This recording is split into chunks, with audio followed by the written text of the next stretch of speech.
ഈശോ മിശിഹായ്ക്ക് സ്തുതിയായിരിക്കട്ടെ. എന്തുകൊണ്ടായിരിക്കാം ജനം ഇത്രയും അവനെ ഒന്ന് തൊടാൻ തിക്കിത്തിരക്കുമ്പോഴും ആരാണ് എന്നെ സ്പർശിച്ചത് എന്നവൻ ചോദിച്ചത്? വിശുദ്ധ ലൂക്കാ എഴുതിയ സുവിശേഷം 8-ാം അധ്യായം 43 മുതൽ 48 വരെയുള്ള വാക്യങ്ങളിൽ രക്തസ്രാവക്കാരി സ്ത്രീ സൗഖ്യം പ്രാപിച്ച സംഭവം വിവരിക്കുന്നുണ്ട്. നീണ്ട 12 വർഷത്തെ രക്തസ്രാവം ഒരുപക്ഷെ അവളുടെ മനസ്സ് മടുപ്പിച്ചിട്ടുണ്ടാകാം. രോഗാവസ്ഥ അവളിൽ ഉളവാക്കുന്ന ശാരീരിക ബുദ്ധിമുട്ടുകൾക്ക് പുറമെ മറ്റുള്ളവരിൽ നിന്ന് കേൾക്കേണ്ടി വരുന്ന കുറ്റപ്പെടുത്തലുകളും സമൂഹത്തിലെ ഒറ്റപ്പെടുത്തുന്ന അവസ്ഥയും അവളുടെ മനസ്സിനെ തളർത്തിയിട്ടുണ്ടാകാം.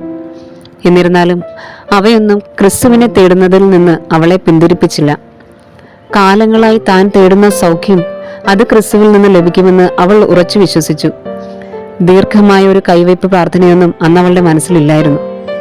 അവന്റെ വസ്ത്രത്തിന്റെ വിളിമ്പിലെ ഒരു സ്പർശനം, അതുമാത്രം അവൾ ആഗ്രഹിച്ചു. അത് സാധ്യമാക്കി. എന്നാൽ ആ സ്പർശനം വിശ്വാസത്തോടെ കൂടിയ ഒന്നായിരുന്നു, എളിമയോട് കൂടിയ ഒന്നായിരുന്നു.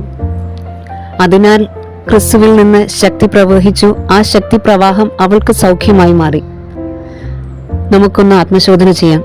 ക്രിസ്തുവിന്റെ സ്പർശനം ലഭിക്കുവാൻ നാം ഇന്ന് നടത്തുന്ന പരിശ്രമങ്ങളിൽ വിശ്വാസ തീക്ഷ്ണത എത്രത്തോളമുണ്ട്? രക്തസ്രാവക്കാരി സ്ത്രീയെ പോലെ എളിമയുടെ മനോഭാവം ഇന്ന് നമുക്കുണ്ടോ?